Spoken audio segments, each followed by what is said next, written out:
So we are continuing in Meretz Hashem in the Kitzur in Siman Kuf Mem Beis, chapter 142, which actually details the halachas of Shalach Manas and Matanos Levyonim. So just a couple of quick halachas. So first of all, the Kitzur writes that for Shalach Manas, one is obligated to send 2 food items to another person. It's based on the pasuk of Mishloach Manos, so literally gifts of food, plural. Ish l're'ehu, one to the other. So technically speaking, if one sends 2 food items to one person, then they have fulfilled the mitzvah. The Kitzur, of course, goes on and says, of course, the more shalach manas you could send, the better that it is. What's the definition of shalach manas? Ready to eat food. So it has to be something, and ideally something that could be used for a su'udah. So you could send meat, but it can't be raw. Or again, the Kitzur writes, basar, dagim, mevushalim, cooked meat, or cooked fish, can't be raw, or different types of sweets, or fruits, or wine, anything that is ready to eat and ultimately can be used for the su'udah. In addition to that, there's also an obligation to give matanos le'avyonim.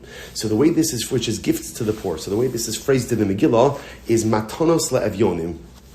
Now again, matanos is plural, right? Gifts, and le'avyonim, paupers, is plural as well. So from here we see that one is obligated to go ahead and give 2 matanos to everyone. In other words, you have to give to 2 people. So essentially this manifests itself in tzedakah. Now, of course, you could give food as well, but the idea is you're supposed to give at least one thing to 2 people. So shalach manas, 2 things to one person, matanos le'avyonim, at least one thing to 2 people. In other words, 1 thing per person for 2 people. The Kitzur then goes on and quotes a very beautiful idea, and he explains that as beautiful as it is to go out and give shalach manas, one should put priority to matanos le'avyonim over mishloach manos. And the lashon of the Kitzur is quite beautiful. He says, Mikol makom mutav laharbos matanos le'avyonim milaharbos b'su'udaso b'shloach manos l're'im. It is so much better to give more money, to spend your resources on matanos le'avyonim, gifts to the poor, than it is for shalach manas or even on your own su'udah. And this is so beautiful. Listen to this. He says, Ki ein simcha gidola mefu'eres lefnei HaKadosh Baruch Hu. There is no more beautiful and grand simcha before Hashem than ela l'sameach leiv aniyim v'yisom v'amalos, but to gladden the hearts of the poor, of orphans, and of widows. V'hamisameach leiv ha'umlalim, and in general, one who brings joy to the heart of those who are downtrodden, to those who are just having a difficult time. Dome l'shchina is comparable to HaKadosh Baruch Hu. And I was just so taken by this phrase. You know, the whole avoda of a Yid, the whole avoda of a Jew is divine emulation. We are supposed to make ourselves like HaKadosh Baruch Hu. We're supposed to cling to Him. The Gemara says, how can you cling to HaKadosh Baruch Hu? The Rebbeinu Shalom is an all-consuming fire. So how do we do it? We go ahead and we emulate the divine qualities of the Rebbeinu Shalom, and through that, ultimately we cling to HaKadosh Baruch Hu. So divine emulation. I look at what Hashem does, and I do the same. And what the kids are saying is something so profound. What is one of the greatest things that HaKadosh Baruch Hu does? The Rebbeinu Shalom looks out for us. He looks out for us.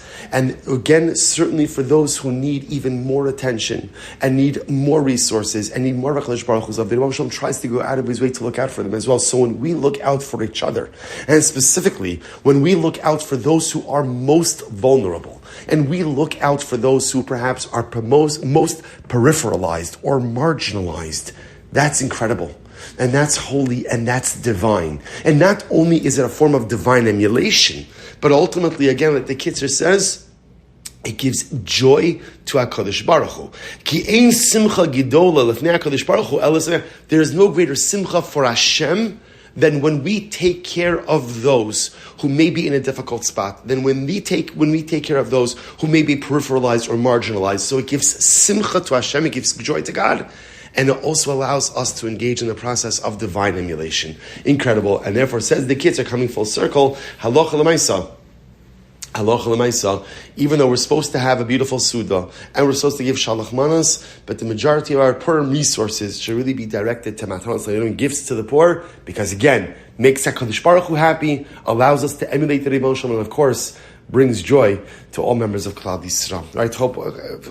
Shkach to everyone. Shkach to everyone. Tremendous zechus to learn with everyone, and we will continue Hashem tomorrow.